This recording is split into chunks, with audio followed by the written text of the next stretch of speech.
नमस्कार, ये आकाशवाणी पटना है। अब आप अभिषेक दास से प्रादेशिक समाचार सुनिए। पहले मुख्य समाचार। प्रधानमंत्री नरेंद्र मोदी आज गयाजी से बिहार को 13,000 करोड़ रुपए से अधिक की विकास परियोजनाओं की सौगात देंगे।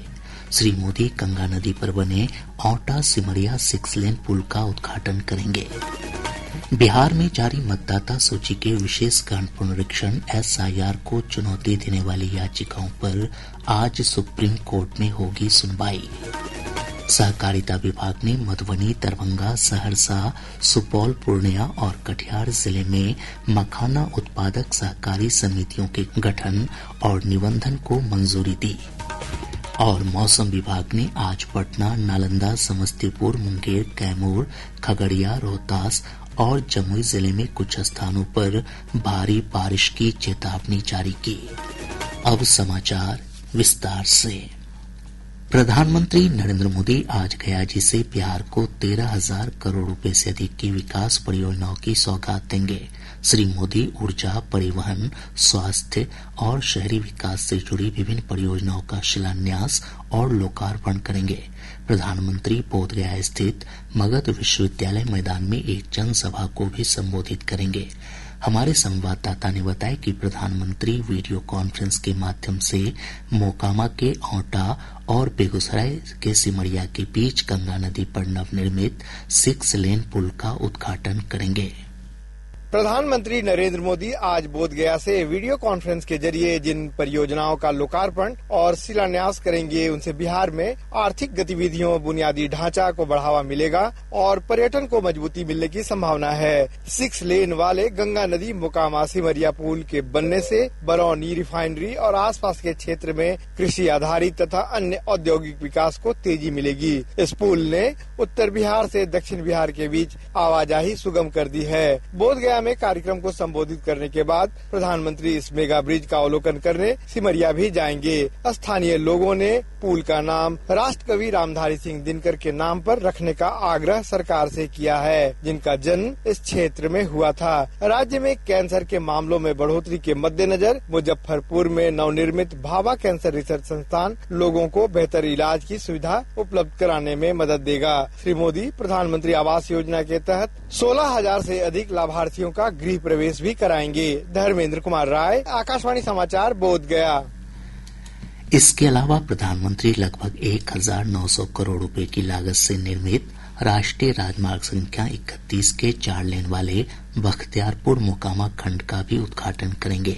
श्री मोदी गया और दिल्ली के बीच अमृत भारत एक्सप्रेस तथा वैशाली और कोडरमा के बीच बौद्ध सर्किट स्पेशल ट्रेन की शुरुआत करेंगे।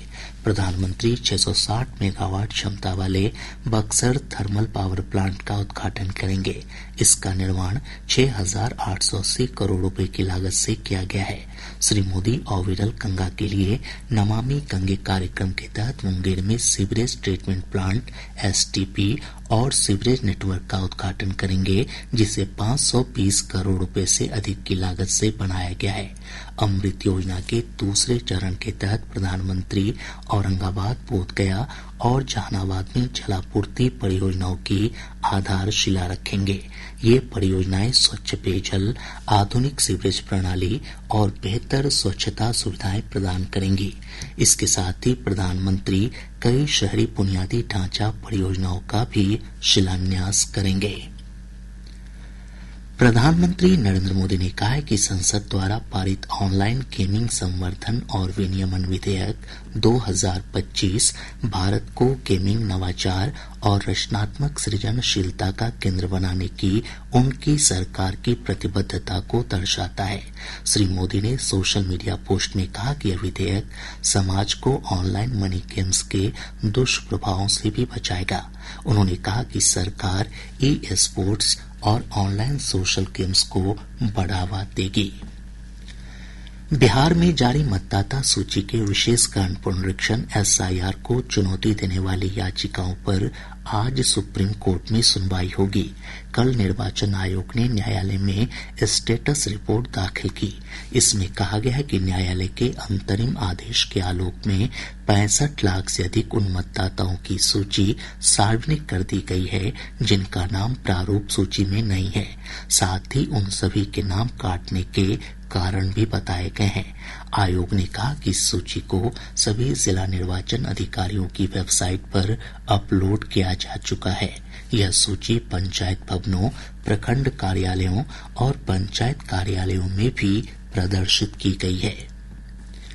आर्थिक अपराध इकाई EOU ने बिहार विधानसभा चुनाव के दौरान मॉनिटरिंग और कार्रवाई के लिए 4 विशेष सेल का गठन किया है। EOU के DIG मानवजीत सिंह ढिल्लों ने बताया कि पुलिस मुख्यालय के निर्देश पर मादक पदार्थ तस्करी की रोकथाम, साइबर अपराध, इंटरनेट मीडिया पर निगरानी और मुद्रा के अवैध लेन देन पर निगरानी के लिए सेल बनाए गए हैं। उन्होंने बताया कि इन सभी सेल में पदाधिकारियों की तैनाती कर दी गई है।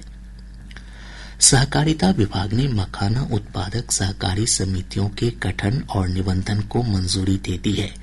इस संबंध में जारी अधिसूचना में कहा गया है कि मधुबनी, दरभंगा, सहरसा, सुपौल, पूर्णिया और कटिहार जिले में जिला सहकारिता पदाधिकारी प्रखंड स्तरीय मखाना उत्पादक सहकारी समितियों का गठन कर पंजीकरण कर सकेंगे। राज्य सरकार के इस फैसले से मखाना उत्पादक किसानों को बेहतर बाजार उपलब्ध हो सकेगा। राज्य में अभी मखाना से संबंधित 31 सहकारी समितियां हैं जो FPO, स्वावलंबी सहकारी समिति तथा पुरानी मत्स्यजीवी सहयोग समितियों के रूप में है। राजस्व और भूमि सुधार विभाग ने राजस्व महाअभियान को देखते हुए राजस्व कर्मचारियों के तबादले और उनके खिलाफ अनुशासनिक कार्रवाई पर फिलहाल रोक लगा दी है। विभाग के अपर मुख्य सचिव दीपक कुमार सिंह ने इस संबंध में सभी प्रमंडलीय आयुक्त और जिलाधिकारियों को पत्र जारी किया है। पत्र में कहा गया है कि महाअभियान की सफलता को लेकर विभाग ने यह निर्णय लिया है। प्रादेशिक समाचार आप आकाशवाणी पटना से सुन रहे हैं। ताज़ा समाचारों के लिए आप हमारे एक्स हैंडल AIR_News_पटना पर जा सकते हैं। प्रदेश के विभिन्न हिस्सों में मानसून की सक्रियता से बारिश की गतिविधियां जारी है। मौसम विभाग ने आज पटना, नालंदा, समस्तीपुर, मुंगेर, कैमूर, खगड़िया, रोहतास और जमुई जिले में कुछ स्थानों पर भारी बारिश की चेतावनी जारी की है। वहीं दक्षिण और उत्तर पश्चिम भागों के जिलों में मेघ गर्जन, वज्रपात और 30 से 40 किलोमीटर प्रति घंटा की रफ्तार से तेज हवा चलने की संभावना है। भारत के पहले मानवयुक्त अंतरिक्ष मिशन गगनयान की पहली परीक्षण उड़ान इस वर्ष दिसंबर में होगी। भारतीय अंतरिक्ष अनुसंधान संगठन इसरो के अध्यक्ष V नारायणन ने कल नई दिल्ली में संवाददाता सम्मेलन में कहा कि अब तक गगनयान के 80% यानी लगभग 7,700 परीक्षण हो चुके हैं। शेष 2,300 परीक्षण अगले वर्ष मार्च महीने तक पूरे कर लिए जाएंगे। बिहार राज्य पर्यटन विकास निगम ने पितृपक्ष मेले के दौरान श्रद्धालुओं के लिए ई-पिंडदान की सुविधा शुरू की है। जो श्रद्धालु स्वयं यात्रा नहीं कर सकते हैं उनके लिए यह सुविधा शुरू की गई है। इसके अलावा निगम ने 5 विभिन्न प्रकार के पैकेज जारी किए हैं। इसके जरिए श्रद्धालु गयाजी पहुंचकर पिंडदान कर सकेंगे। इस पूरी प्रक्रिया में पर्यटन विभाग उनकी मदद करेगा। इस बार पितृपक्ष मेला 6 सितंबर से शुरू हो रहा है और यह 21 सितंबर तक चलेगा। शिक्षा विभाग ने 9,017 शिक्षकों का पारस्परिक तबादला कर दिया है। इसकी जानकारी ई-शिक्षा कोष पोर्टल पर उपलब्ध है। विभाग ने अब तक 31,155 शिक्षकों का पारस्परिक तबादला किया है। असम में आयोजित सब जूनियर बालिका राष्ट्रीय फुटबॉल प्रतियोगिता में बिहार ने पंजाब की टीम को 20 गोल से पराजित कर दिया। बिहार की ओर से रिंकी कुमारी ने सबसे अधिक 8 गोल किए। 32वीं बिहार राज्य सीनियर बॉल बैडमिंटन चैंपियनशिप का आयोजन 13 से 15 सितंबर तक हाजीपुर के कुशवाहा आश्रम में किया जाएगा। हीरो एशिया पुरुष हॉकी कप प्रतियोगिता के लिए प्रदेश में ट्रॉफी गौरव यात्रा जारी है। कल यह यात्रा शिवहर पहुंची, जहां खेल भवन सह व्यायामशाला में जिलाधिकारी विवेक रंजन मैत्रेय समेत अन्य लोगों की उपस्थिति में ट्रॉफी का स्वागत किया गया। यह प्रतियोगिता 29 अगस्त से 7 सितंबर तक राजगीर में आयोजित की जाएगी। और अब कुछ संक्षिप्त समाचार। पटना के बिहटा सरमेरा 4 लेन पर कौड़ीचक के पास 2 मोटरसाइकिल के बीच आमने सामने की टक्कर में 4 युवकों की मौत हो गई। पूर्वी चंपारण जिले के संग्रामपुर थाना क्षेत्र के दरियापुर रामचुनिया मठ के पास अपराधियों ने 2 युवकों की गोली मारकर हत्या कर दी। एक मृतक का आपराधिक इतिहास था और वह पिछले दिनों जमानत पर जेल से बाहर आया था। सीतामढ़ी जिले के डुमरा थाना क्षेत्र के परसौनी गांव के पास भूमि विवाद में अपराधियों ने एक व्यक्ति की गोली मारकर हत्या कर दी। भोजपुर जिले की टीपीओ रश्मि सिन्हा को आंगनवाड़ी सेविका चयन में अनियमितता बरतने के मामले में निलंबित कर दिया गया है। अररिया जिले के फारबिसगंज अनुमंडल मुख्यालय स्थित +2 ली अकादमी उच्च विद्यालय के एक लिपिक को छात्रा के साथ छेड़छाड़ के मामले में दोषी पाए जाने के बाद निलंबित कर दिया गया।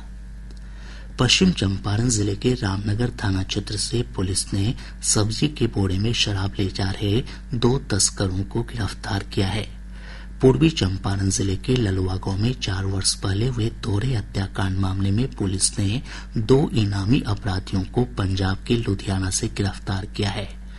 कैमूर जिले में किसानों ने भारतमाला परियोजना के तहत अधिग्रहित की गई जमीन के उचित मुआवजे की मांग को लेकर वाराणसी कोलकाता एक्सप्रेसवे के निर्माण कार्य को बाधित कर प्रदर्शन किया। भू अर्जन पदाधिकारी संजीव कुमार सज्जन ने बताया कि निर्माण कार्य बाधित करने वालों को चिन्हित कर कार्रवाई की जाएगी। अब पटना से प्रकाशित प्रमुख समाचार पत्रों की सुर्खियां। आज के सभी समाचार पत्रों ने प्रधानमंत्री नरेंद्र मोदी के बिहार आगमन से जुड़ी खबरों को प्रमुखता से प्रकाशित किया है। हिन्दुस्तान लिखता है, प्रधानमंत्री आज बिहार में 13,000 करोड़ की सौगात देंगे।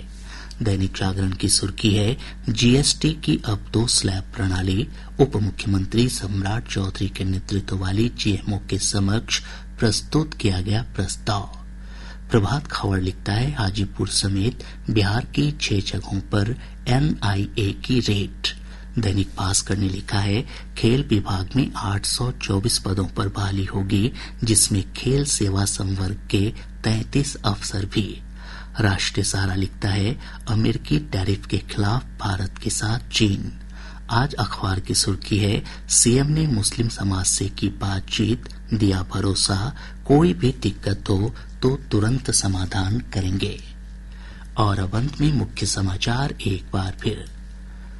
प्रधानमंत्री नरेंद्र मोदी आज गयाजी से बिहार को 13,000 करोड़ रुपए से अधिक की विकास परियोजनाओं की सौगात देंगे। श्री मोदी गंगा नदी पर बने औटा सिमरिया 6 लेन पुल का उद्घाटन करेंगे। बिहार में जारी मतदाता सूची के विशेष गहन पुनरीक्षण एसआईआर को चुनौती देने वाली याचिकाओं पर आज सुप्रीम कोर्ट में होगी सुनवाई। सहकारिता विभाग ने मधुबनी, दरभंगा, सहरसा, सुपौल, पूर्णिया और कटिहार जिले में मखाना उत्पादक सहकारी समितियों के गठन और निबंधन को मंजूरी दी। और मौसम विभाग ने आज पटना, नालंदा, समस्तीपुर, मुंगेर, कैमूर, खगड़िया, रोहतास और जमुई जिले में कुछ स्थानों पर भारी बारिश की चेतावनी जारी की। इसके साथ ही आकाशवाणी पटना से प्रसारित प्रादेशिक समाचार का ये अंक समाप्त हुआ। आकाशवाणी पटना से अगला समाचार बुलेटिन दोपहर 2 बजे प्रसारित किया जाएगा। नमस्कार।